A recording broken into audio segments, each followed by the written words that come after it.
Assalamualaikum warahmatullahi wabarakatuh. Alhamdulillahi rabbil alamin wa bihi nasta'in wassalatu wassalamu ala khatamil anbiya'i wal mursalin nabiyyina Muhammadin wa ala alihi wa sahbihi ajma'in amma ba'du. Pada pagi ini kita bersyukur kepada Allah Subhanahu wa taala kerana kita bersama-sama dalam siri ceramah khas kita dan masih lagi dalam siri-siri tajuk pembentangan berkaitan dengan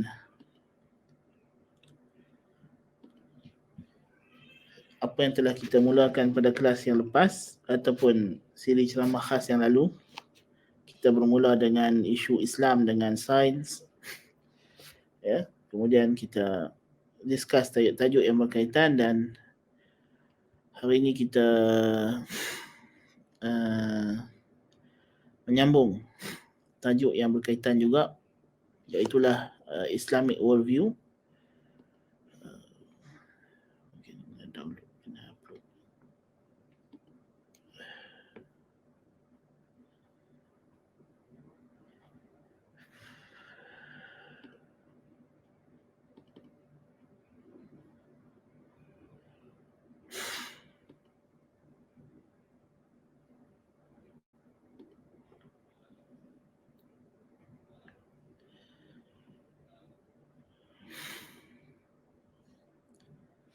Ya.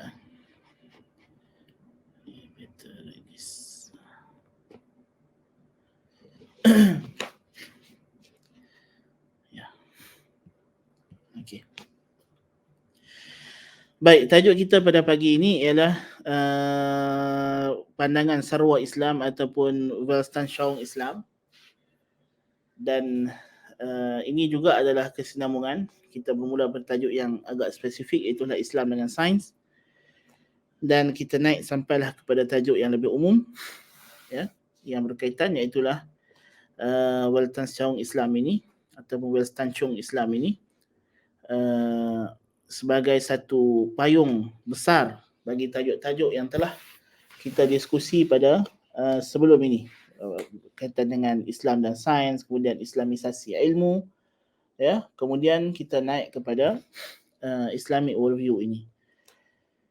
Jadi apa yang kita nak bincangkan pada pagi ini berkenaan dengan tajuk perkataan Weltanschauung ini yang telah pun dia panggil apa, ya, telah diserap ke dalam bahasa Melayu sebagaimana yang telah dinyatakan dalam Kamus Dewan edisi keempat, ya.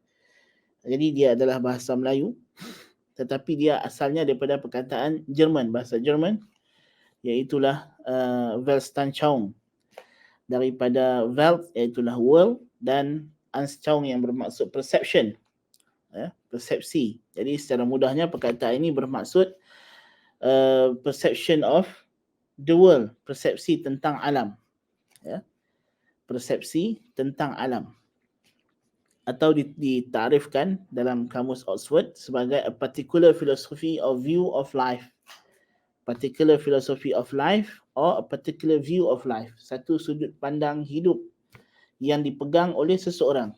Dalam Kamus Dewan diterjemahkan definisinya sebagai pandangan menyeluruh, pandangan sarwa, ya, pandangan sarwa. Sarwa ialah menyeluruh, ya. Pandangan menyeluruh terutama bagi seseorang individu terhadap kehidupan manusia dan alam sejagat. So itu adalah tarif yang kita nak maksudkan perbincangan kita hari ini bila kita sebut hari itu Islam dengan sains.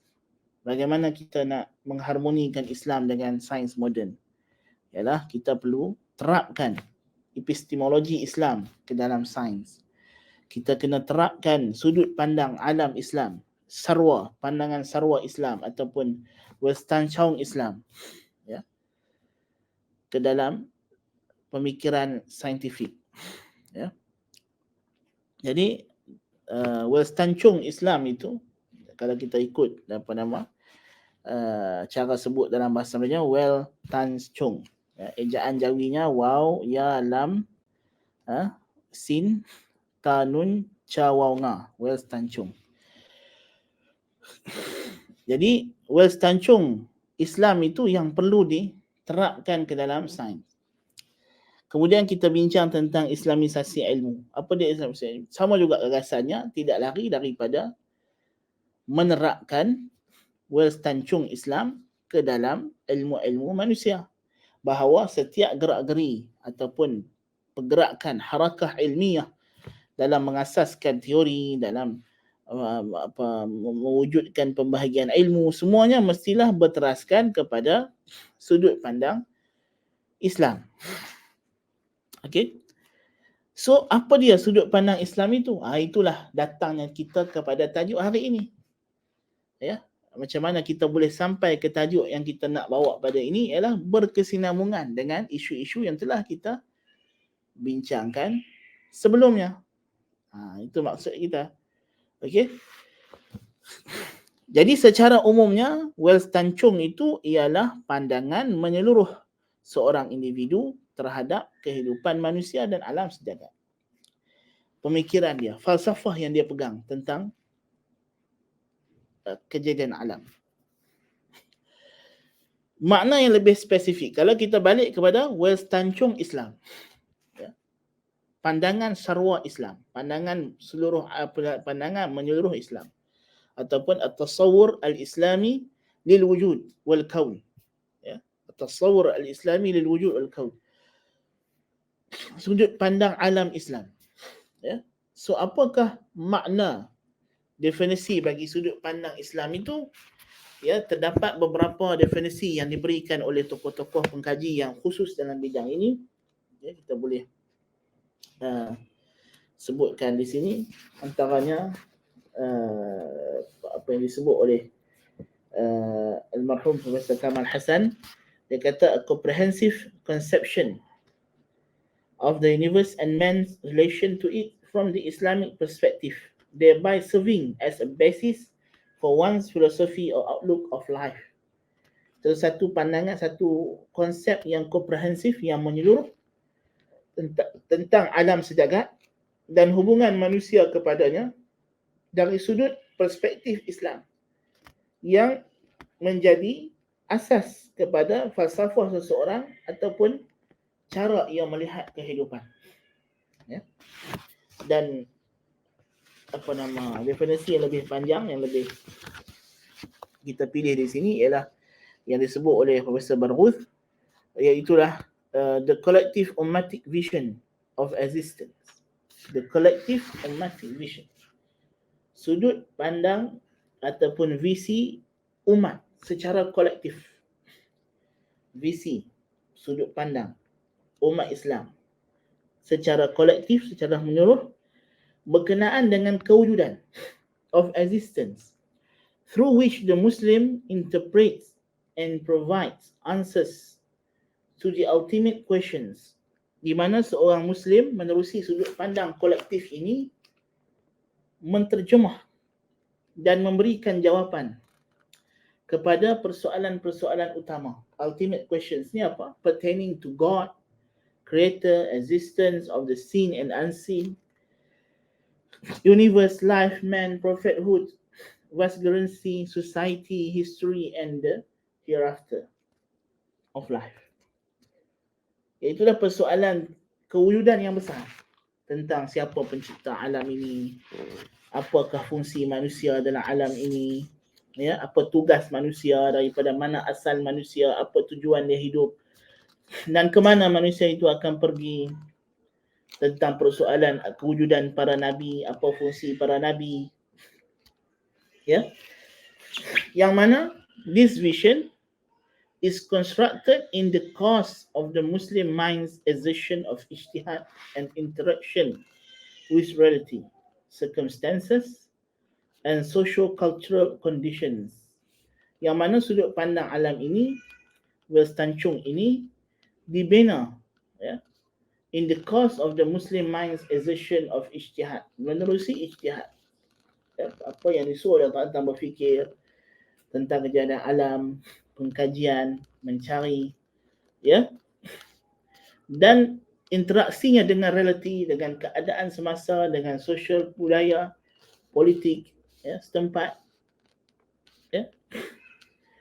yang mana dia mempraktikkan sudut pandang ini, dan sudut pandang ini terhasil daripada apa yang dia alami daripada suasana keadaan dan sebagainya. Lalu dia in the light and guidance of in light of the guidance and teachings of Islam, supaya dia nak sesuai padankan apa yang dia alami itu dengan ajaran Islam, aiming at excelling in all his pursuit of life as the vicegerent of Allah on earth, dalam usaha dia nak memajukan diri dia sebagai khalifah Allah di muka bumi. Dalam definisi ini ada beberapa perkara yang kita kena beri perhatian. Yang pertama, dia adalah bersifat kolektif dan ummatik. Ya, bersifat sudut pandang ini bukan sudut pandang peribadi seseorang yang bergelar Muslim. No. Ya, dan dia bersifat kolektif, bukan individu. Ummatik, maknanya dia adalah terpakai kepada semua orang yang mengaku dirinya Muslim. Tidak mengira bangsa, negara, ya, keturunan, warna kulit, bahasa. Tak kiralah dia orang India, orang Cina, orang Melayu, orang Iban, Kadazan, Dusun, ya, orang Thailand, orang Amerika Utara, Amerika Selatan, Afrika Utara, Afrika Selatan, ya, Rusia, Eropah Timur, Eropah Barat, orang Eskimo, asalkan dia orang Islam, maka dia berkongsi sudut pandang alam Islam yang sama. Ya, dia mesti ada sudut pandang ini. Jadi orang Islam yang membimbing kita melihat kejadian alam dan untuk kita buat penafsiran apa yang berlaku pada kejadian alam, bagaimana kita nak berinteraksi dengan sesuatu situasi, kita sebagai orang Islam mestilah dipandu, dibimbing oleh ajaran Islam. Ya. So dia bukan satu sudut pandang individu.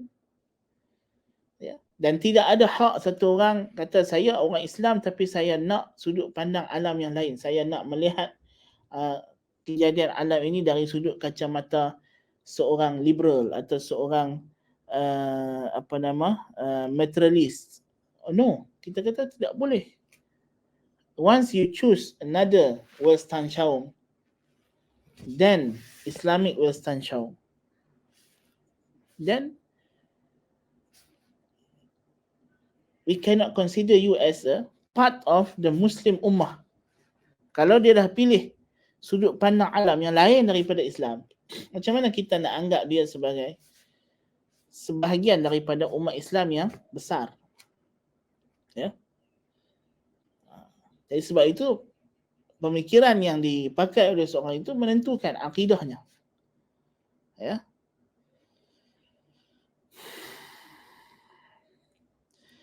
Mestilah sudut pandang ini berpaksikan kepada sumber-sumber Islam. Bila kita kata dia adalah kolektif ummatik. Jadi apakah sumber Islam? Al-Quran, As-Sunnah dan Al-Ijma'. So ini adalah sumber utama sudut pandang Islam yang dibina oleh Al-Quran, As-Sunnah dan Ijma'. Seperti mana kata Syekhul Islam Abdul Halim ibn Abdul Salam ibn Taimiyah rahimahullah ta'ala, Ahmad ibn Abdul Halim bin Abdul Salam ibn Taimiyah rahimahullah ta'ala, bahawa faman qala bil kitab wa sunnah wal ijma' kana min ahli sunnati wal jamaah. Siapa yang pegang dengan Al-Quran, Sunnah, Ijma', maka dia ahli sunnah wal jamaah. Jadi ini adalah tiga perkara yang menjadi elemen, unsur ataupun sumber utama umat Islam mendapatkan bimbingan daripada ajaran Al-Quranul Karim, berteraskan kepada tafsiran As-Salafus Salih, hadis-hadis Nabi yang otentik, yang sahih, yang valid, yang boleh dipakai, yang memang nisbahnya kepada Nabi SAW itu adalah benar, dengan pemahaman para sahabah dan apa yang telah diijma'kan oleh umat Islam, ulama mujtahidin. Ya. Daripada tiga hukum ini kita datang melakukan qiyas, kita qiyas kepada Quran Sunnah, kita qiyas kepada ijma' bagi perkara-perkara baharu yang tidak ada pada zaman dahulu. Ya. Jadi qiyas itu adalah proses yang membentuk worldview. Tetapi sandaran worldview itu adalah Al-Quran, Sunnah dan Ijma'. Ya. Yang keduanya, Westancung Islam ini meletakkan dan berhubung dengan kewujudan secara keseluruhan. Sudut pandang Islam ini adalah cara kita menafsirkan, cara kita memahami, cara kita berinteraksi, cara kita bermuamalah dengan kewujudan, existence as a whole. Sama ada kewujudan itu bersifat syahadah ataupun ghaib. Wujud terbahagi kepada dua, al-syahadah dan al-ghaib. Seperti mana kata Allah Ta'ala, alimul ghaibi wa syahadah. Tuhan yang maha mengetahui yang ghaib dan yang nampak. The seen and the unseen. Tidak ada lain daripada ni. Ya. Wujud terbahagi kepada alam syahadah dan alam al-ghaib. Al-syahadah dengan al-ghaib. Benda yang nampak dengan yang tidak nampak. Dan kesemuanya adalah mahsus. Kesemuanya adalah perkara yang realiti yang boleh dicapai dengan panca indera. Sama ada di dunia ataupun di akhirat. Manusia dalam menghadapi dengan ontologi ini, kewujudan. Ada orang dia hanya percaya kepada benda yang wujud di dunia. Ya. Kalau dia kata saya hanya percaya benda yang boleh dicapai oleh panca indera, dia maksudkan yang ada di alam dunia ini. Jadi dia tidak beriman dengan akhirat. Kita kata ni salah. Kerana Allah Ta'ala mencipta panca indera untuk kita mencapai benda yang nampak dan tidak nampak. Sebagaimana awak boleh percaya dengan benda yang awak tak nampak di dunia, kerana ada kesan yang awak nampak, maka demikian juga akhirat. Dia adalah benda yang berhubung. Ya, benda yang berhubung kait. Ya. Dan kenapa you tak nak percaya akhirat? Kerana kalau you pakai konsep ini, konsep bahawa saya terima apa saja yang boleh dicapai oleh panca indera di dunia, maknanya dia bawa kepada you percaya kepada akhirat. Kerana konsep ini akan membawa you beriman kepada malaikat, kepada wahyu, kepada ruh. Ya. Jadi kalau dah itu betul, maka apa saja yang datang package dengan wahyu adalah betul tentang kehidupan hari akhirat. Ya. Jadi orang Islam, kita percaya bahawa alam dunia dan juga alam akhirat, apa sahaja yang dicapai dengan panca indera, ya, apa saja yang dicapai oleh panca indera,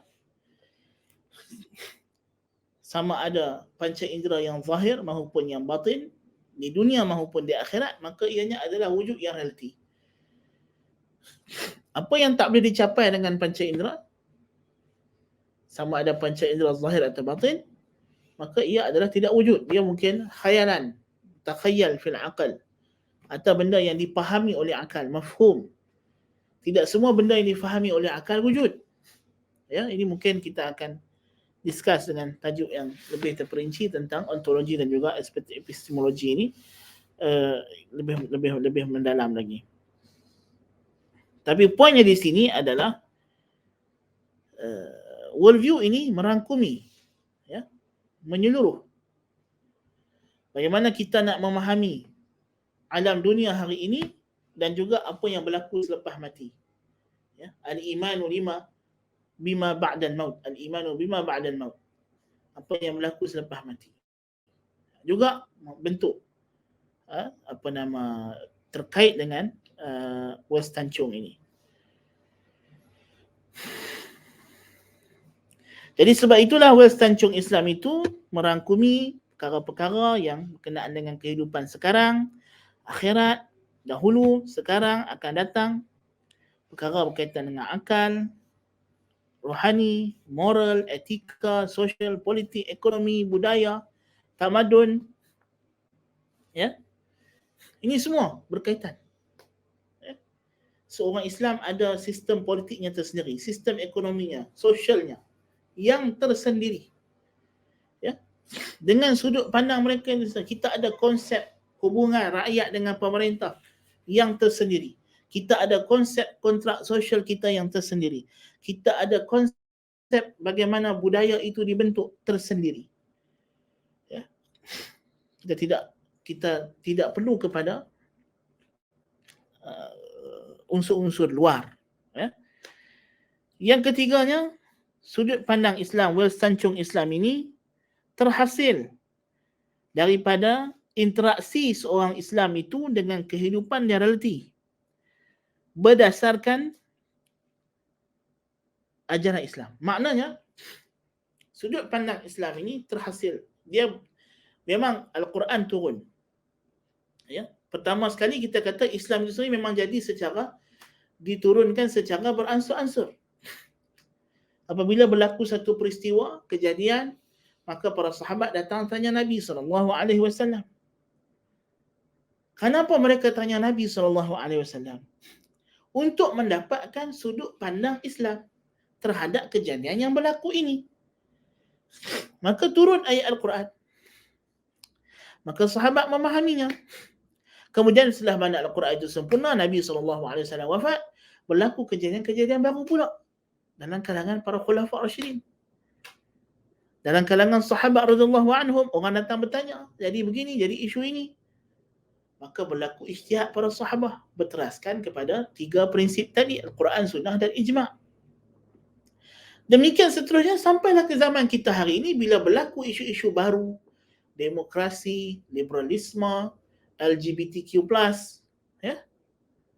Bagaimana kita nak berhadapan dengan isu ini? Ya. Maka para ulama berusaha untuk membuat satu rumusan ijtihad bagaimana seorang Muslim kena berhadapan dengan situasi ini. Bagaimana kita nak berhadapan dengan gelombang LGBTQ+ yang semakin sedang marah dan marak berhadapan dengan kita hari ini. Ya. Orang Islam dipaksa untuk menerima budaya LGBTQ+. Ya. Ditekan, dizalimi. Ya, sampai ada dah negara-negara barat yang meletakkan kalau mana-mana ibu bapa yang melarang anak-anak untuk hadir program Pride dalam bulan Pride Month ini. Tahun ini Pride Month telah disambut dengan begitu official. Ya, sampai Presiden Amerika Syarikat sendiri buat sambutan dan buat perasmian. Daripada dulu dia hanyalah aktiviti golongan tersebut sahaja. Sekarang disambut secara official dan sekolah-sekolah di barat menyambut bulan Pride Month ini. Jadi anak-anak orang Islam yang sekolah di barat disuruh hadir program-program yang berkaitan dengan Pride Month.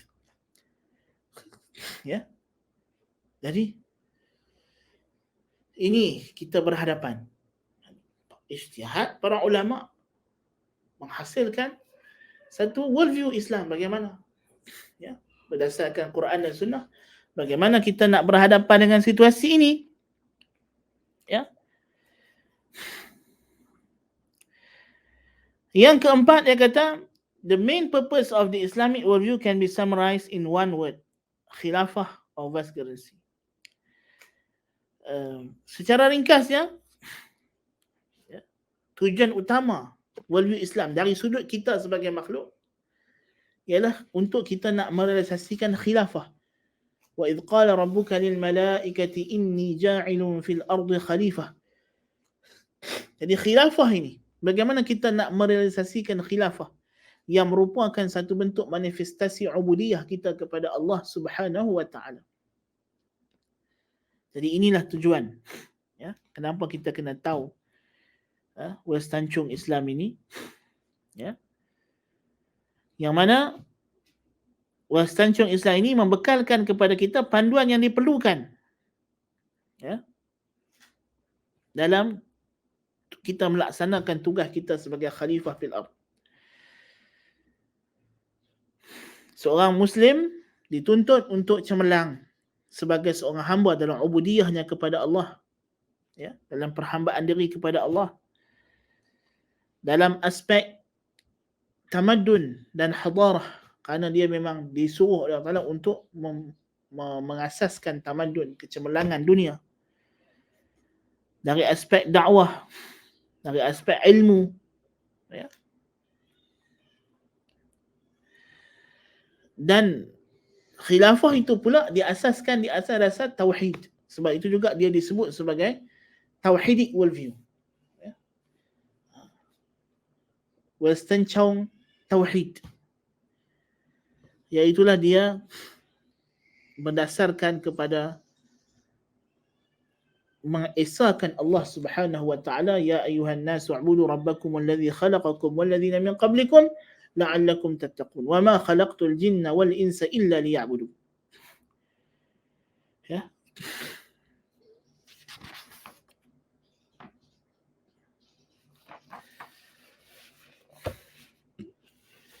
Jadi ini ialah huraian definisi apa yang kita maksudkan sebagai the collective ummatic vision of existence, ya, yang mana kita sebagai seorang Muslim, seorang manusia yang telah dicipta oleh Allah Ta'ala untuk mentauhidkannya dan menjadi khalifah di atas muka buminya, apakah panduan yang kita kena ada untuk kita melaksanakan tugas tersebut? Maka itulah, ya, sudut pandang alam yang kita kena pegang dalam setiap tindakan kita dan apa yang kita buat dalam di muka bumi ini, ya. Untuk kita memahami, ya, Westancong ini, ya, bagaimana konsep existence, konsep kewujudan,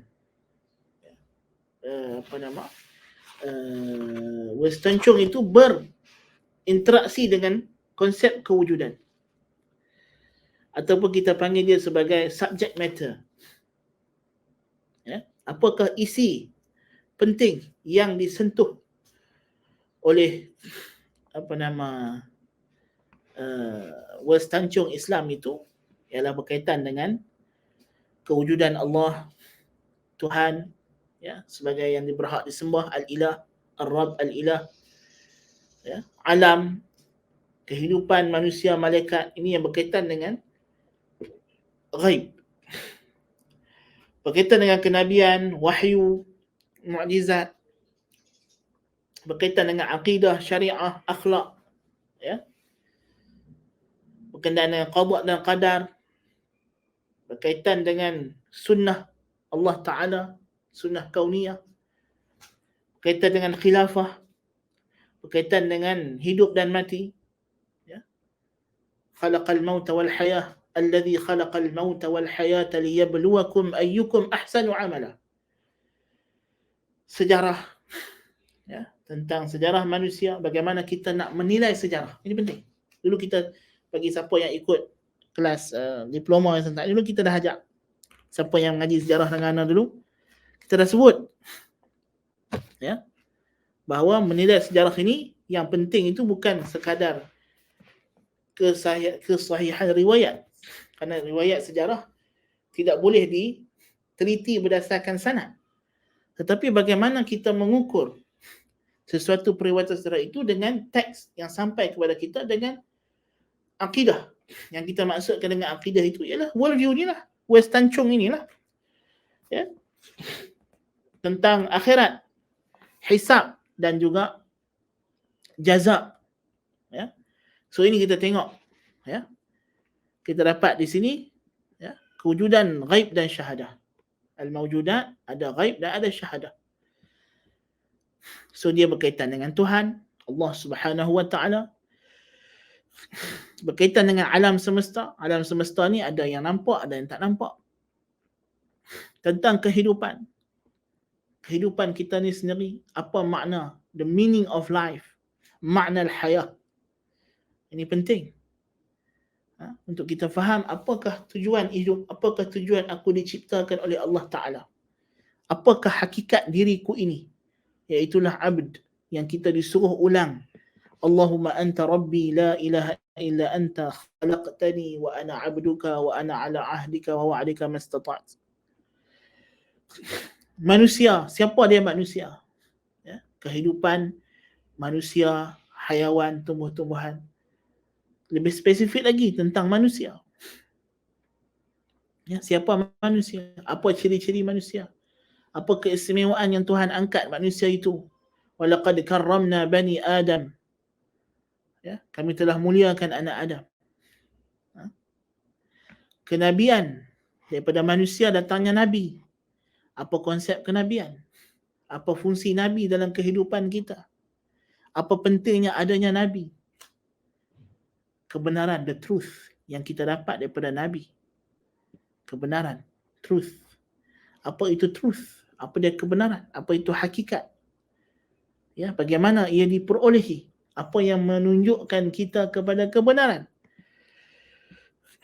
Khilafah. Ya, hakikatnya kebenaran yang kita dapat terima manusia itu adalah khilafah. Sebagai khalifah fil ard. Apa tugas-tugas khalifah? Dan akhirnya tugas-tugas ini semuanya akan balik kepada hari akhirat. Ya, hari akhirat untuk dihitung dan diberikan ganjaran dan balasan, yang mana ganjaran yang tertinggi adalah bertemu Allah Subhanahu wa taala. So ini adalah konsep kewujudan. Ini semua benda-benda yang kita kena hadapi dan kita kena faham apakah relationship kita dengan semua benda ni, dan apakah panduan Islam untuk kita berinteraksi dengan setiap perkara ini. Nabi kata ad-dinun nasihah. Qulna liman ya Rasulullah? Qal lillahi wa li kitabihi wa li rasulihi wa li a'immatil muslimina wa 'ammatihim. Dalam hadis itu terkandung semua benda ni. Kalau kita pandai pecahkan, kita pandai huraikan, kita faham, kita akan nampak. Nabi kata agama itu nasihat. Nasihat untuk siapa? Agama itu membawa untuk kita mengkehendaki kebaikan. Kebaikan untuk siapa? Ini meletakkan garis panduan yang terbaik untuk kita berinteraksi dengan Allah, dengan kitab Allah, dengan Rasul-Rasul Allah, dengan pemimpin-pemimpin kaum muslimin, dengan seluruh orang awam. Ya. Inna Allah katabal ihsana ala kulli syai'. Allah telah menetapkan ihsan dalam setiap perkara. فَإِذَا قَتَلْتُمْ فَأَحْسِنُوا الْقِتْلَةَ وَإِذَا ذَبَحْتُمْ فَأَحْسِنُوا الذِّبْحَةَ وَلْيُحِدَّ أَحَدُكُمْ شَفْرَتَهُ وَلْيُرِحْ ذَبِيحَتَهُ. Sampai terang tu. Nak sembelih, datang tak lama lagi nak korban. Ada worldview kita, konsep kita tentang sembelihan, ya, tentang makanan. Subhanallah. Ya. Winston Chong sebagai visi kehidupan. Kalau tadi Winston Chong itu adalah sebagai perkara yang memberikan kita garis panduan untuk berhadapan atau berinteraksi dengan kewujudan. Demikian juga worldview Islam ataupun Winston Chong Islam ini adalah visi kehidupan dan sebagai untuk menyempurnakan kehidupan.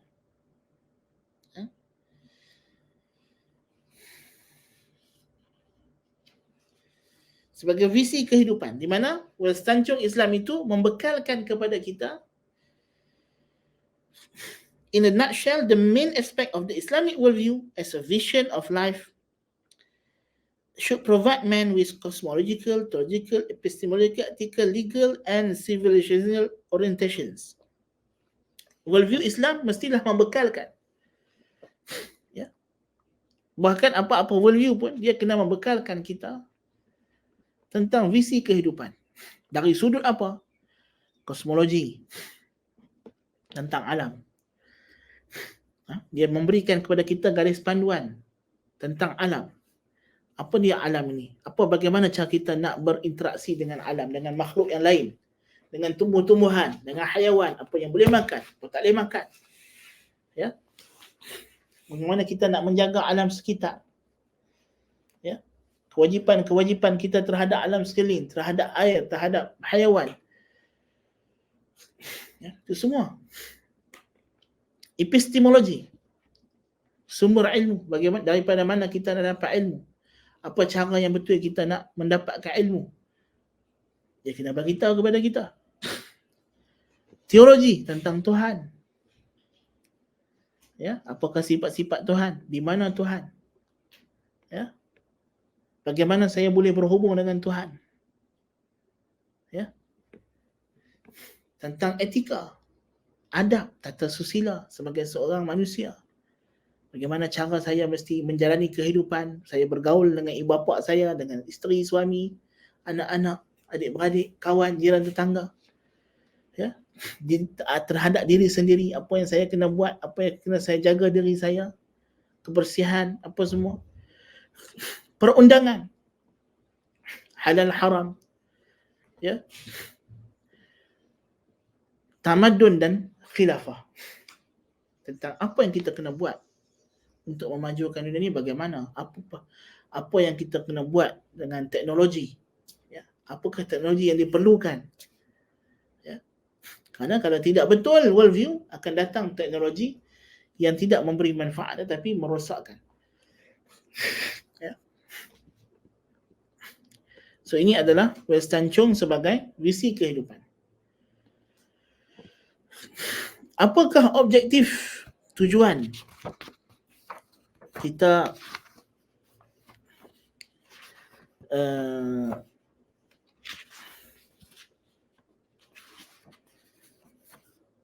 memerlukan Weston Chung ini? Apa tujuan? Tujuannya adalah untuk memberi gambaran sejagat dan komprehensif tentang hidup. Yang mana kalau tidak ada benda ini, kita tak boleh menjawab persoalan-persoalan besar, ultimate questions. Dan bila kita tidak boleh menjawab persoalan-persoalan besar, the ultimate questions, maka kita tidak boleh menjalani kehidupan dengan betul. Bahkan kalau kita mendapat jawapan yang salah pun, kita akan menjalani kehidupan dengan salah. Ya. Memberi justifikasi pada tindakan. Apa yang kita buat, apa justifikasinya, kita menyembelih haiwan, korban, kita pergi haji. Kenapa siapa kena tawaf 7 kali, kenapa kena sa'i, kenapa solat 5 waktu. Ya. Worldview menjawab benda ini semua. Kenapa kena beribadat? Persoalan besar golongan etis sekarang ini. Limadha yatlubullahu min ibadihi al-ibadah. Kenapa Allah minta daripada hambanya untuk beribadat? Walaupun soalan tu ialah self-contradict, tak? Kalau kita terjemah betul-betul, soalan tu ialah kenapa Allah menuntut hambanya untuk memperhambakan dirinya kepadanya? Dah lama pun hamba, memanglah. Kan? Soalan itu soalan kita tanya, kenapakah seorang majikan menyuruh pekerjanya bekerja? Kan kontradik tu. Kan? Pasal apa you tanya? Kalau bos suruh buat kerja, kalau you tanya, pasal apa bos suruh saya buat kerja? Lah, dah memang you bekerja kan? Kan? Memanglah suruh buat kerja. Nampak tak? Orang etis ni pemikiran dia tak betul. Pasal apa? Pasal worldview dia tak betul. Dia tanya soalan yang self-contradict. Kenapa Allah suruh hambanya memperhambakan diri kepadanya? Dan dia memang dia hamba. Dalam soalan tu sudah ada jawapan. Subhanallah. Sebagai panduan dan orientasi. Ya? Guidelines and orientations. Bagaimana dia nak membetulkan kalau kita tersalah. Dibetulkan. Kita sedap bahawa ini tak kena ni, cara saya buat ni tak betul ni sebenarnya. Apa yang saya buat ni sama ni salah. Tak sesuai dengan Weston Chung agama Islam. Ya? Tak sesuai dengan akidah Islam. Nilai moral dan etika. Memberikan kita nilai moral dan etika yang objektif. Semua orang hari ini mendakwa dia ada nilai moral dan etika. Orang etis yang tak ada Tuhan kata dia ada nilai moral dan etika. Tapi nilai moral dan etika mereka adalah subjektif. Ya, dia tidak buat jahat kepada orang kerana dia mungkin tak suka. Bukan kerana buat jahat itu sendiri tak bagus. Ya? Kita kena faham tu. Kita ada dalam Islam konsep al-husn wal-qubuh. Baik dan buruk. Bahawa setiap benda mempunyai sifat hasan dan jelek pada dirinya sendiri. وَيُحِلُّ لَهُمُ الطَّيِّبَاتِ وَيُحَرِّمُ عَلَيْهِمُ الْخَبَائِثِ. Tujuan Nabi datang, Tuhan kata menghalalkan benda yang elok dan mengharamkan benda yang jijik.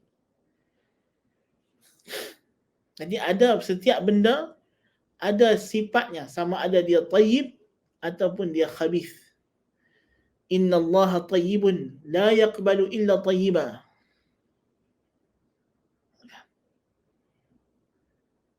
Jadi ini kita kena faham. Ya. At-tayyibatu lit-tayyibin.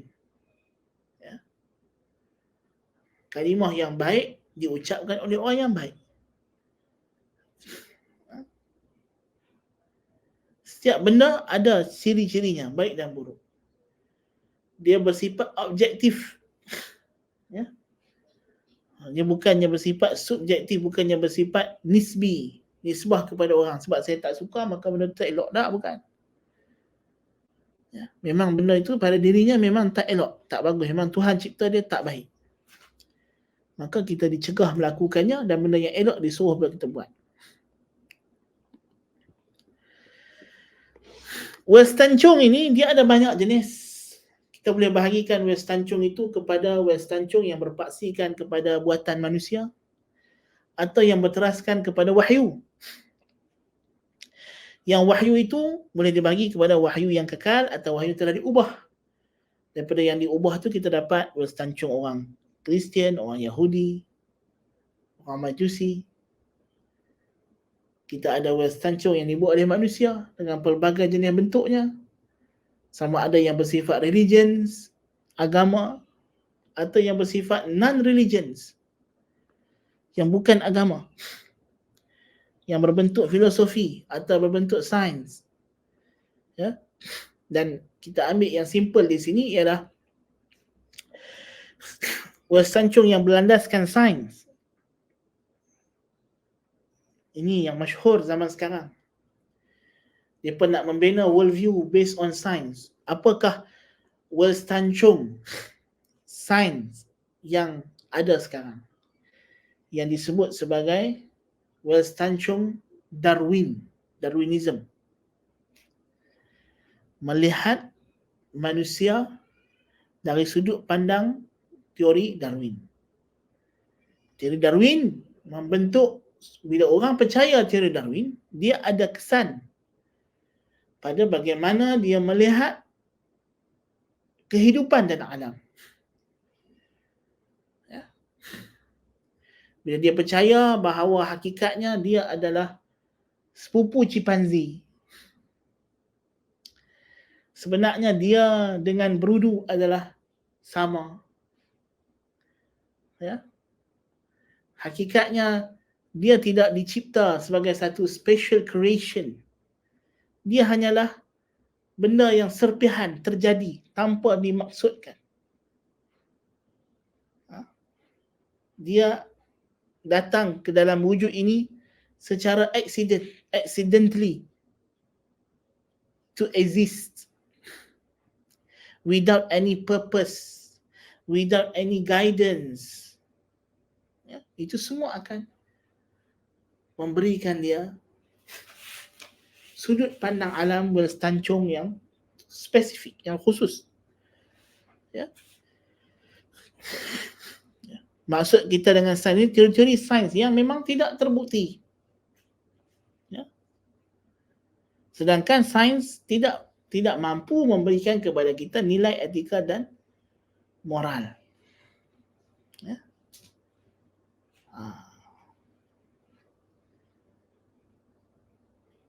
dan ilmu tu bukan semuanya bagus.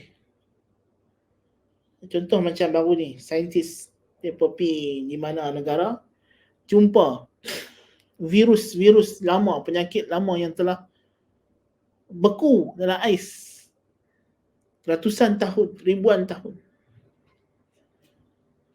Jadi sepatutnya benda tu dah beku, biar je lah, jangan kacau. Kan Tuhan dah matikan, Tuhan dah sekat. Tapi atas konon-konon sebab nak kaji, nak apa, dia ambil. Jadi kebocoran makmal dan sebagainya, nasallallahu alaihi. Jadi tindakan itu perlukan justifikasi macam kita sebut tadi. Justifikasi itu mana kita nak dapat? World view, world stancung, ya, yang akan memberikan kita justifikasi tersebut. Adakah patut saya bawa balik virus yang beku ni ke makmal atau saya tinggal kat sini? Kan? Itu memerlukan moral justification. Kan? Perlukan justifikasi. Kan? Tengok sahabat Nabi. Mereka ada hadis-hadis yang menceritakan perkara-perkara yang kalau sampai kepada tangan pemerintah yang zalim, mungkin pemerintah zalim itu akan takwil untuk syahwat dia. Mereka tak riwayat hadis tu kepada pemerintah yang zalim. Ya? Kemudian betul dalam kita ada konsep pesan Sayyidina Ali bin Abi Thalib radhiyallahu anhu, hadithun nas bima ya'rifun. Cakaplah kepada manusia dengan apa yang mereka boleh kenal. Yang kita cerita benda yang orang tak boleh faham, benda-benda tu betul. Orang tak faham. Ya? Bila kita cakap kepada orang yang bukan ahli, mungkin akan bawa kepada kebinasaan. Tapi masalahnya kita kadang-kadang zaman lah ni ada pula orang yang perasan dia ahli. Kan, bila Tok Guru tak mau ajak dia benda tertentu, ajak kepada orang lain, kita buat kelas special untuk student-student tertentu, mereka pula jealous. Mereka rasa mereka pun sepatutnya boleh layak dipanggil duduk dalam perbincangan tersebut. Itu masalah. Tapi sebenarnya guru tahulah anak murid dia, dan anggapan mereka itu menunjukkan memang mereka tak layak sebab mereka perasan. Nasallallahu alaihi. Jadi poinnya, ada orang gunakan teori-teori sains untuk membentuk world stancung, untuk membentuk world view-nya, bagaimana dia nak bertindak, bagaimana dia nak beri justifikasi moral. Contoh, Richard Dawkins, Imamul Mulhidin, Imam etis zaman kini. Ya. Mazala ala qaidil hayah, masih lagi hidup, Tuhan masih bagi nyawa kepada dia. Dan mereka ni berpahaman materialist. Ya. Sains hari ini, golongan sains yang beriman dengan scientism, mereka percaya bahawa gerak-geri manusia ini tidak bersifat free will, tidak bersifat iradah hurrah, kehendak yang bebas. Bagi mereka, perbuatan manusia tidak lain hanyalah urat saraf, neuron otaknya. Kalau ada dalam genetik dia akan buat benda tu. Tak dapat lari. Pasal apa dia ni jadi progol? Pasal apa jadi pembunuh? Pasal dalam genetik dia ada genetik progol, genetik pembunuh. Pasal apa dia jadi peliwat? Pasal apa jadi LGBTQ+? Pasal dia ada genetik itu. Konon lah dia kata.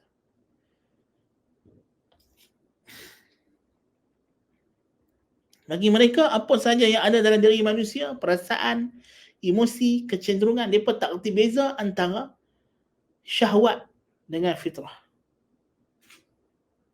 Kecenderungan yang bersifat syahwat dengan kecenderungan yang bersifat fitrah, kita tak ada beza. Richard Dawkins dalam sejarah hidup dia, masa dia kecil, dia menjadi mangsa pedofilia.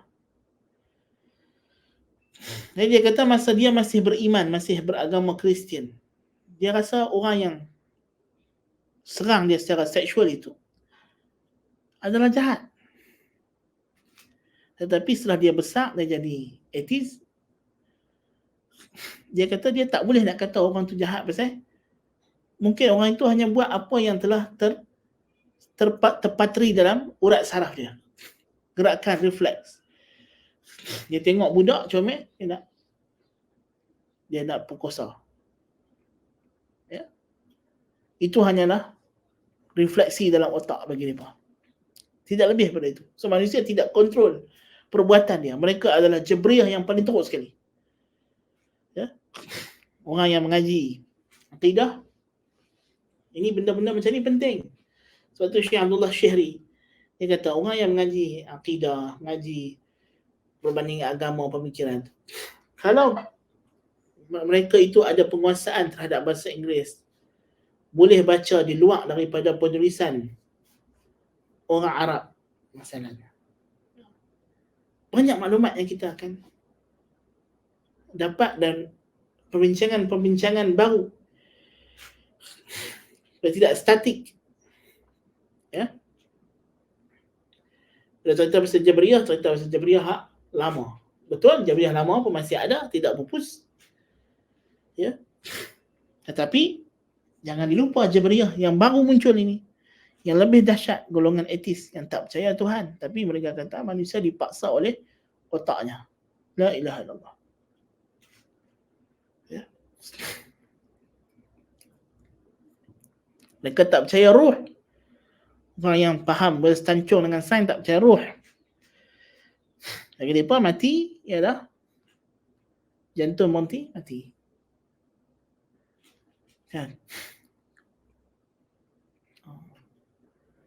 Kalau orang pakai mesin ayat akhir tu, dia kata kalau cabut mesin tu matilah. Ya. Dia tengok orang sakit menderita, dia kata kita buat al-qatlur rahim, pembunuhan belas kasihan, kita bagi dia mati bang. Kata bukan macam itu caranya. Kan? Jadi debat pula isu hak membunuh diri. Satu orang dia dilahirkan dalam keadaan cacat atau ada penyakit yang dia ni memang doktor kata tak ada harapan. Daripada umur dia sehari keluar perut mak dia, doktor kata tahan 10 hari. Dia tengok hidup lagi. Doktor kata tahan lagi 10 tahun, hidup lagi. Tapi dia dah tak larat dengar orang kata dia akan mati. Pasal penyakit dia. Dia kata kalau macam ni payah-payah sangat bagi saya mati bang. Boleh tak? Sudut sains, orang yang pakai sains saja, tak ada masalah. Sekarang ni di barat, bila mereka membina Wells Tanchung mereka hanya based on kajian empirik yang bersifat materialis, yang ghulu, yang tak percaya melainkan apa yang di depan mata.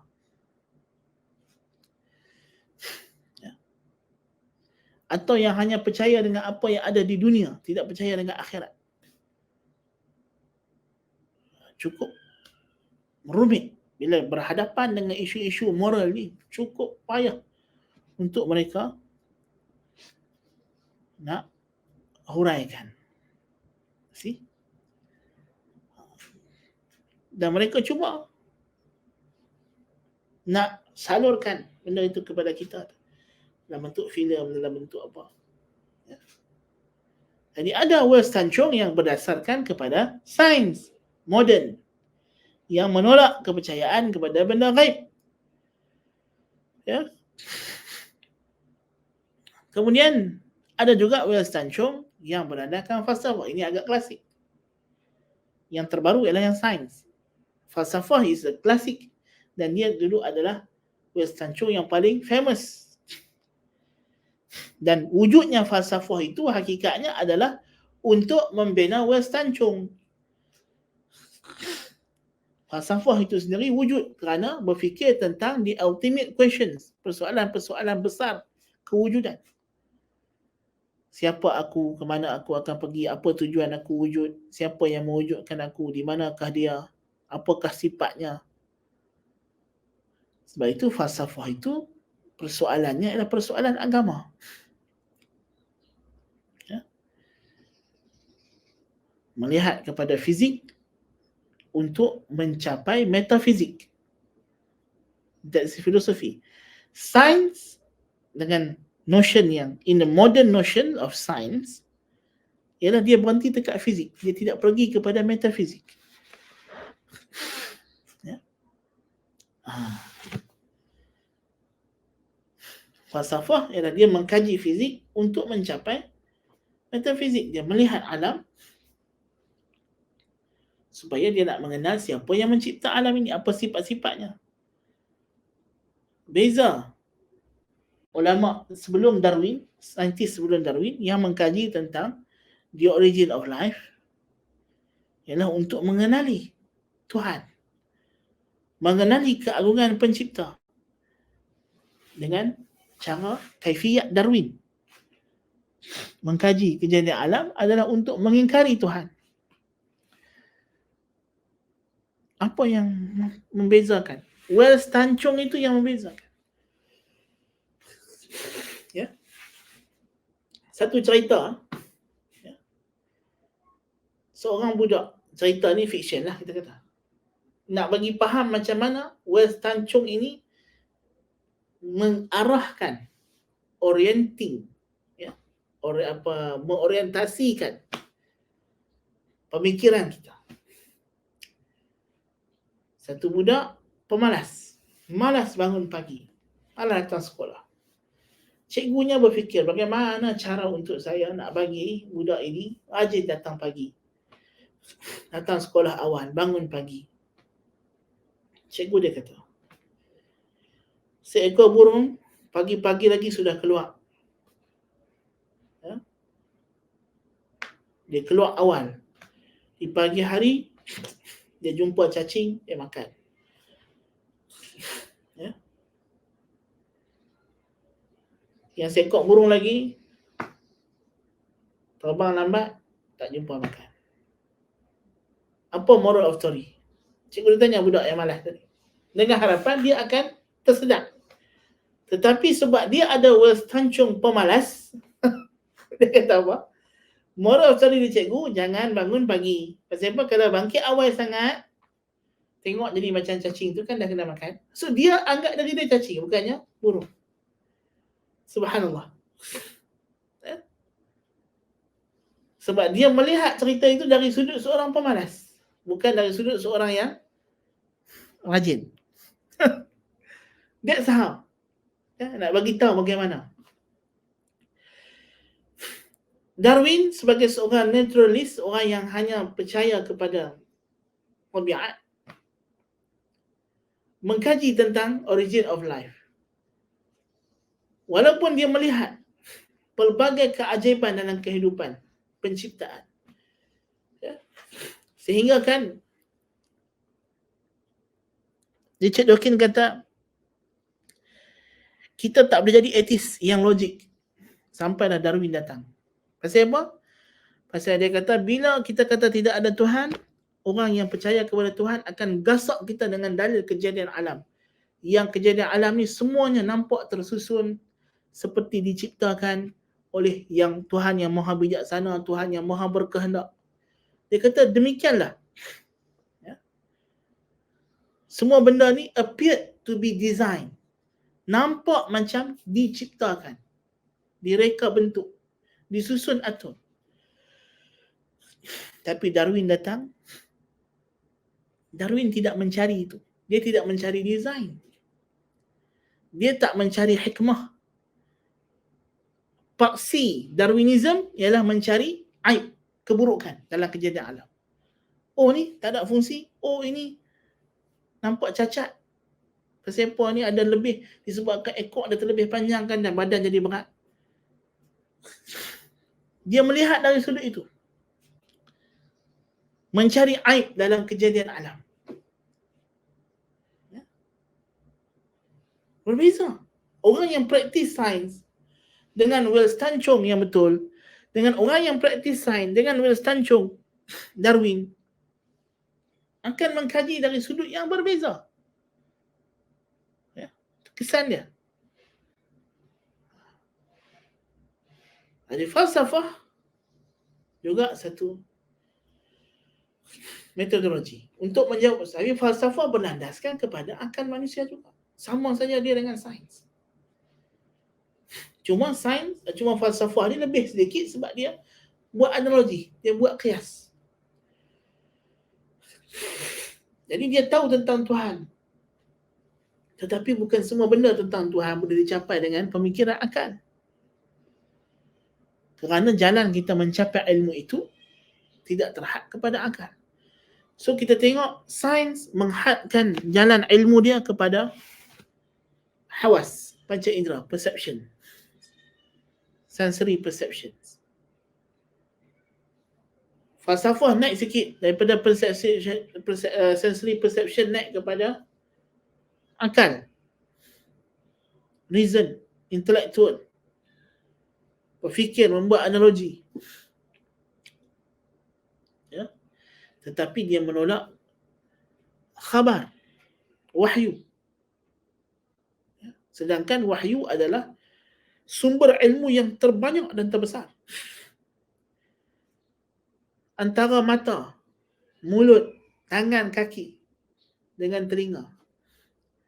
Manakah panca indera yang paling banyak mencapai maklumat? Tidak lain tidak bukan jawapannya ialah telinga. Benda yang kita tahu menerusi apa yang orang cerita dekat kita lebih banyak daripada apa yang kita dapat menerusi apa yang kita tengok dengan mata kita, apa yang kita rasa dengan lidah kita, apa yang kita sentuh dengan tangan kita, yang kita hidup dengan hidung kita. Ya. Sejarah keluarga kita, sejarah diri kita, macam mana kita lahir, di mana kita dilahirkan, apakah situasi kita dilahirkan, itu semua kita dapat dengan telinga. Mak kita, pak kita, tok wan kita cerita. Mak hang beranak dekat hang dekat sini masa tu macam ni. Kita tak dapat tengok benda tu. Padahal itu berkaitan dengan siapa? Berkaitan dengan diri kita. Kita tengok-tengok dekat tangan kita ada parut. Kita pun tak tahu pasal apa. Padahal parut tu kat mana? Kat tangan kita. Tapi orang tanya, ni parut sebab apa? Aku pun tak tahu. Kan? Apanya? Mak kita cerita. Itulah masa kecil-kecil dulu, mak dah potong ikan hamai tu, tak kena. Kita tak tengok. Kita tak tahu. Melainkan dengan telinga kita. Mak kita cerita dan kita, pasal kita tahu ni mak kita takkan dia nak bohong, kita percaya. Kita beriman. So, bila you ingkar khabar, perkhabaran, banyak maklumat tidak masuk. So, wealth tancung itu akan tidak lengkap. Akan menjadi kurang. Ya? Dan dia akan menjadi salah. Jadi di sinilah kita ada wealth tancung yang berteraskan kepada agama. Tapi agama pun kita kena sebut agama itu ada agama yang sudah rosak, sudah diubah, atau agama yang man-made religions. Tapi yang kita nak faham itu ialah agama yang asli, yang datang daripada wahyu, daripada Allah Subhanahu Wa Taala, yang well preserved, yang dijaga oleh Allah Subhanahu Wa Taala. Ya. Tidak susah tuan-tuan dan puan-puan. Nak tahu mana dia agama yang dijaga ni tak susah. Very simple. Ya. Pergilah kepada setiap agama dunia ni, tanya kitab. Orang Kristian ada macam-macam versi. Orang Yahudi pun sama. Ya. Orang India, orang Buddha. Hanya Islam. Hang pilih mana cengok pun, suruh dia ni baca surah Fatihah, dia baca surah Fatihah. Sama. Ya, tidak ada beza. Hanya Islam. Yang mana sumber utamanya terjaga, terpelihara, sama seperti hari ia diturunkan kepada Nabi kita Muhammad sallallahu alaihi wasallam. Mungkin kita boleh buat tajuk khusus membicarakan tentang bukti-bukti kebenaran Islam. Tapi nak bagi tahu kata Westancung yang berlandaskan agama juga, pastikan dia pastilah berlandaskan kepada agama yang sahih, agama yang benar, sumber yang sahih. Maka barulah kita dapat westancung yang sahih.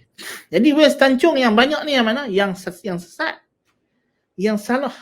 Itu yang banyak sekali. Yang betul hanya satu. Inna ad-dina 'inda Allahil Islam. ومن يبتغي غير الإسلام دينا فلن يقبل منه وهو في الآخرة من الخاسرين وإن تطع أكثر من في الأرض يضلوك عن سبيل الله. Kalau kamu ikut banyak orang, mereka akan sesat engkau daripada jalan Allah. Yang banyak tu yang sesat, yang betul itu satu saja. اهدنا الصراط المستقيم صراط الذين أنعمت عليهم غير المغضوب عليهم ولا الضالين. Tengok tu. Yang betul satu saja. Siratal ladzina an'amta 'alaihim. Yang sesat ada dua. Ghairil maghdubi 'alaihim waladdallin. Al-maghdubi 'alaihim dengan ad-dallin. Kan, subhanallah. Jadi apakah teras westancung Islam? Ya. Apakah asas-asasnya? Yang penting, yang utama. Apakah dia westancung Islam? Westancung Islam berteraskan kepada tauhid. Apa dia tauhid? Ifradullah Ta'ala bi khasaisih. Mengesahkan Allah pada khususiyahnya atau bihaqqih, pada hak-hak Allah. Wa haqqullah Ta'ala ithnan. Hak Allah Ta'ala itu ada dua. حقه في المعرفة والإثبات وحقه في القصد والإرادة. Hak Allah pada pengiktirafan, acknowledgement, untuk kita acknowledge dia dan untuk kita mengisbatkan sifat-sifat dan nama-namanya, dan haknya untuk menjadi satu-satunya Tuhan yang kita lakukan amal ibadah itu kerananya, mengharap ganjarannya. Yang datanglah tauhid rububiyah, uluhiyah, al-asma' wa sifat. Ya. Tauhid. Dasarkan tauhid inilah kita ada beberapa rukun utama westancung Islam. Apa dia rukun utama westancung Islam? Yang pertama sekali ialah duality. Bahawa reality itu ada dua jenis. Di sana ada khaliq dan makhluk, Rabb dengan marbub. Ilah dengan muta'allih. Duality yang kita disuruh sebut iyyaka na'budu wa iyyaka nasta'in. Di sana ada ma'bud dan ada 'abid. Ada musta'in dan musta'an. Ada yang disembah, ada yang menyembah. Ada yang minta tolong dan ada yang diminta pertolongannya. Iaitulah Tuhan dan makhluk. Dia adalah dua realiti yang berbeza. Dan Tuhan hanya ada satu. Wa ilahukum ilahu wahidun la ilaha illa huwa ar-rahmanur rahim. Tapi Tuhan yang satu itu, dialah yang menciptakan lain pada dia. Allahu khaliqu kulli syai'.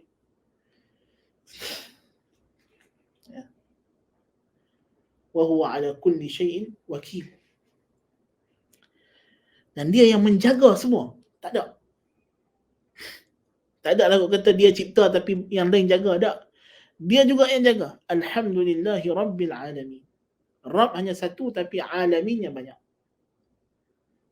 Ya. Jadi makhluk yang begini banyak, yang pelbagai ini, penciptanya, penjaganya, pengawalnya, pentadbirnya, pemerintahnya hanya satu. Allah Subhanahu wa ta'ala. Maka yang disembah juga adalah satu. Ya. As long as dia adalah Rabbun Wahid, maka dia adalah la ilaha illahu. Allahu la ilaha illa huwal hayyul qayyum. Ya.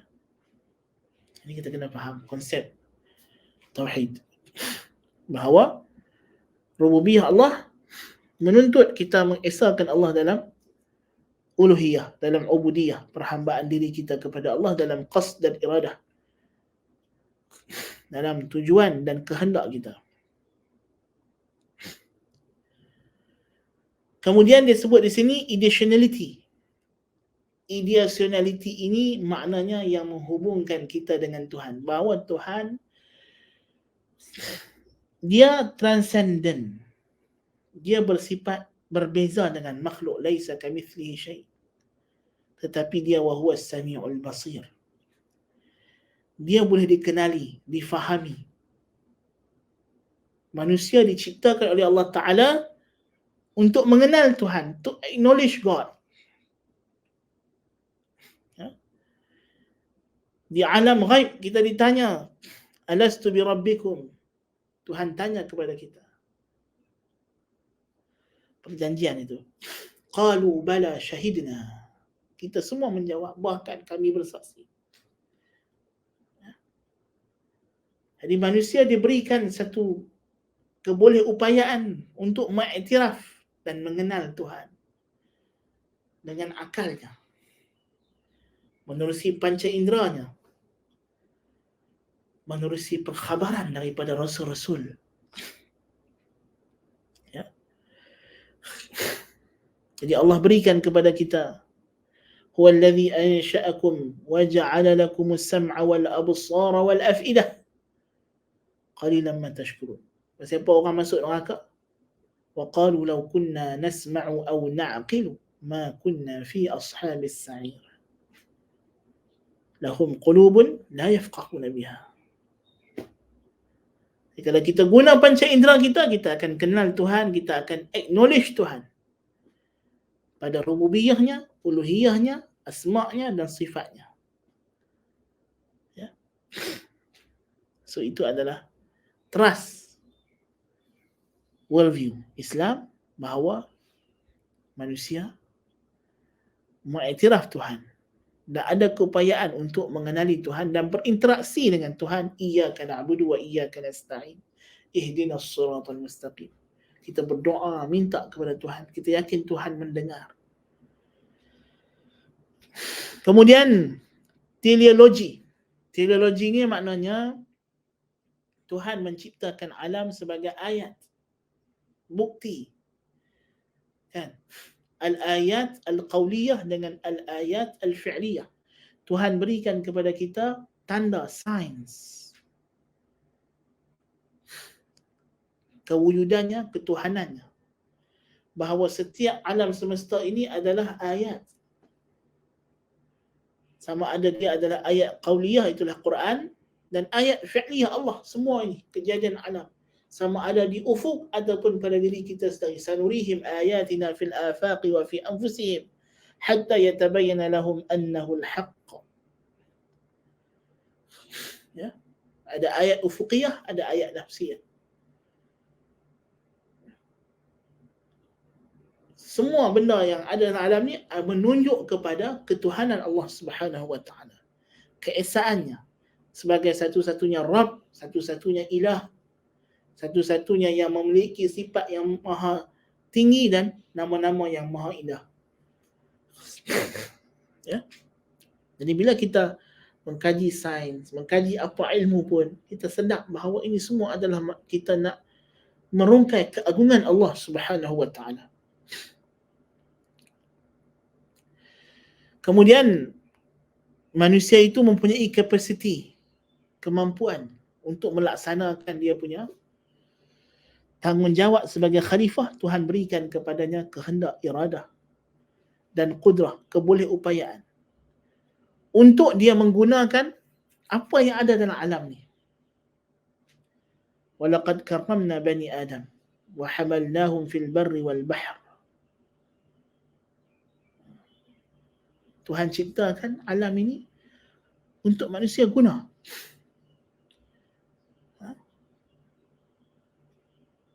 Inna fi khalqis samawati wal ard واختلاف الليل والنهار لآيات واختلاف الليل والنهار والفلك التي تجري في البحر بما ينفع الناس وما أنزل الله من السماء من ماء فأحيا به الأرض بعد موتها وبث فيها من كل دابة وتصريف الرياح والسحاب المسخر بين السماء والأرض لآيات لقوم يعقلون.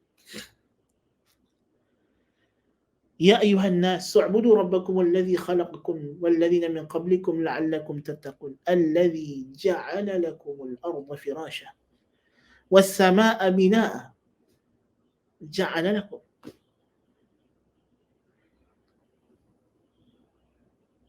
هو الذي خلق لكم ما في الأرض جميعا ثم استوى إلى السماء فسواهن 7 سماوات وهو بكل شيء عليم. Jadi Tuhan ciptakan alam ini musakhar, dijalankan untuk kebaikan dan manfaat manusia. Ya. Jadi semuanya digunakan untuk kebaikan dan manfaat manusia. Yang mana kalau manusia guna dengan cara yang betul, eloklah jadi. Kalau tak betul, mudarat tu akan balik kepada kita. Zahara al-fasadu fil barri wal bahri bima kasabat aydin nas. Kalau kamu guna alam ni dengan betul, kamu guna jaga sungai dengan baik, jaga laut dengan baik, jaga darat dengan elok, jaga hutan elok, banyak manfaat akan dapat. Tapi kalau kamu tebang pokok suka hati, kamu buang sampah merata, longkang sumbat, yang mudarat siapa? Jangan tanya siapa. Hampa kena. Zahara al-fasadu fil barri wal bahri bima kasabat aydin nas liyudhiqahum ba'd alladhi 'amilu la'allahum yarji'un. So mudarat tu balik kepada kita. Kan? So itu hubungan kita dengan alam ini. Kalau kita buat baik kepada dia, manfaat.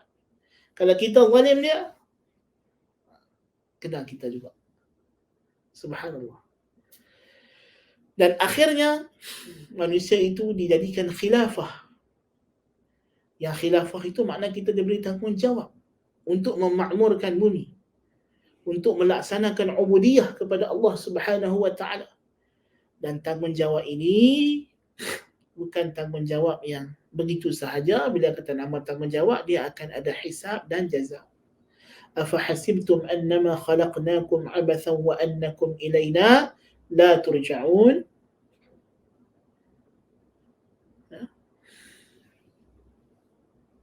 Ayahsabu an yutraka sudah. Adakah manusia menyangka dia akan dibiarkan, tidak disuruh, tidak dilarang? So kita ada tanggungjawab untuk melaksanakan perintah Allah, menjauhi larangan Allah. Dan akhirnya tanggungjawab ini kita akan bawa ke depan Allah, kita akan dihisab, dipanggil seorang-seorang. Ma minkum min ahadin illa wa sayukallimuhu rabbuh laisa bainahu wa bainahu tarjaman. Tak ada penterjemah antara kita dengan Tuhan. Tuhan akan tanya seorang-seorang. Ya, kita akan galas tanggungjawab ini. Bawa depan Tuhan. Kita yang akan kena jawab. Tuhan akan tunjuk seorang-seorang rekod amalan. So ini adalah paksi utama Western Chaung Islam. Dan Western Chaung ni macam kita sebut, ini asas trust. Kemudian kita nak kena pastikan bila kita Islam tu pula, dalam Islam tu sendiri ada pula aliran-aliran yang menyimpang. Ada aliran Mu'tazilahnya, Jahmiyahnya, Kullabiyahnya, Maturidiyahnya, apa semua. Ya.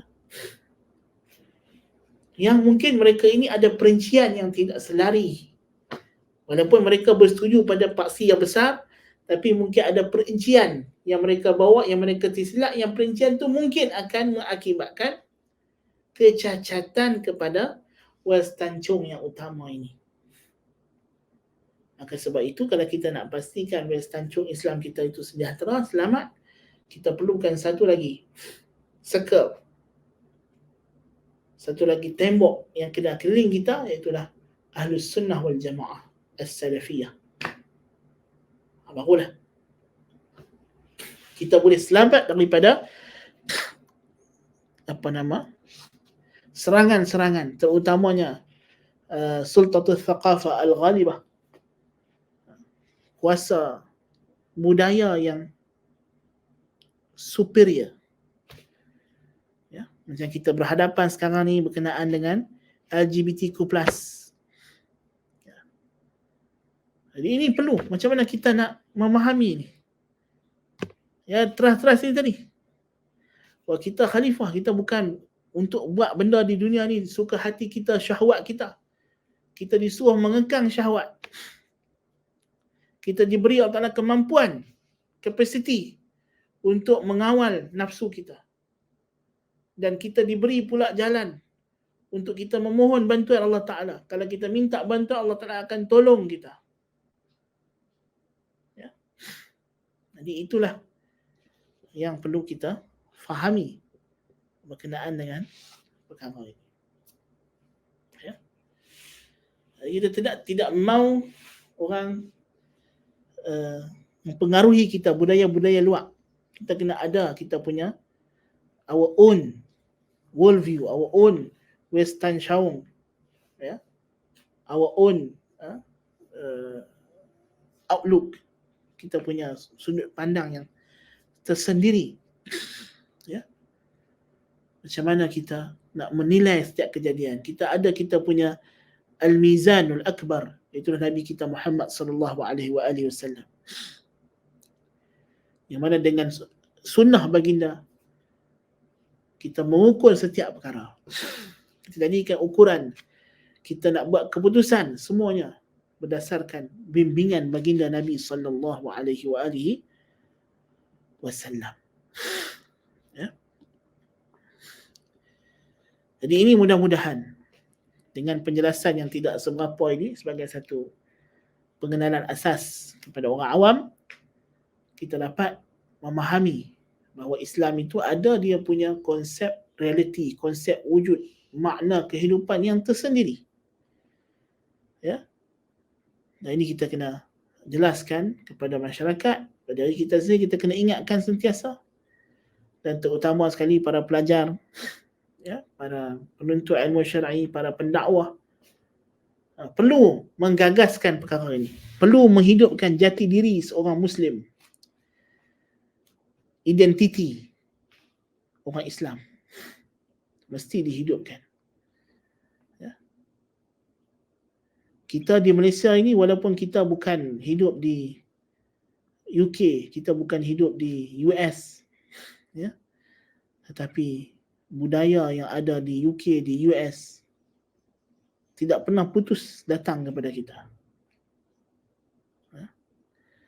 Bayang-bayang barat itu sentiasa ada di atas kita.